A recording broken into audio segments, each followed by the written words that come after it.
So sad, Stephen. His family is by his side, and the evening started out so well yesterday. Friends got together to watch the Red Wings, but then some started drinking, and one got a hold of a gun.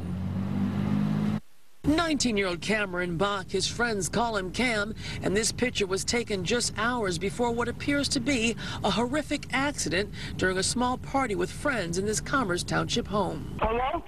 Hello, what's going on there? The kid accidentally pulled the trigger and shot himself. We're told the gun belonged to the 22-year-old man who called 911. He's in the Army and recently returned home from Afghanistan. And just before 2 o'clock this morning, Bach had gotten a hold of his gun.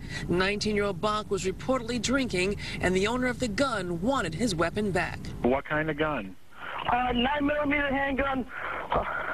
Where did he shoot himself? Where on his body? His head.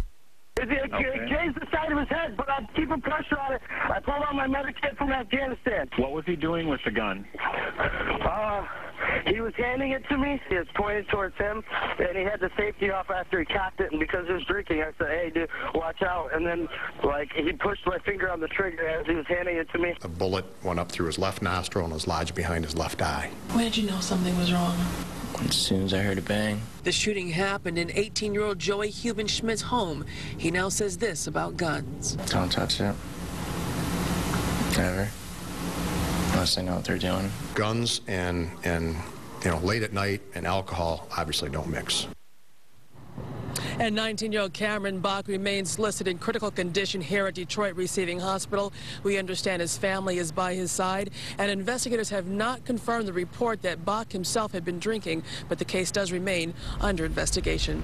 Reporting live in downtown Detroit, outside Detroit Receiving Hospital, Kimberly Craig, 7 Action News. Kimberly, I've been following this all day. This is kind of my neighborhood, and my daughters are connected to all these kids that were involved in this party. So, I mean, was there adult supervision? I just say adult because some of these kids were in their 20s. Exactly. We understand the 18-year-old who lives in the home was actually in charge of the home at the time. Joey, you heard from him in that story. But again, we're talking about kids who might be 18 or older than that, and they are considered adults. But his mom, Joey's mom, was not home at the time. All right, Kimberly Craig, thank you for that reporting today on a difficult story.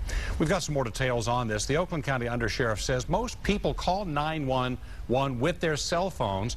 But he says to try to use a landline so the dispatcher will have your address automatically. On those 911 calls that we listened to today, the dispatcher couldn't understand the name of the street, so it may have taken some extra time. If a cell is all that's available, though, speak clearly, know your address, be prepared to spell the street number so they can get to you quickly.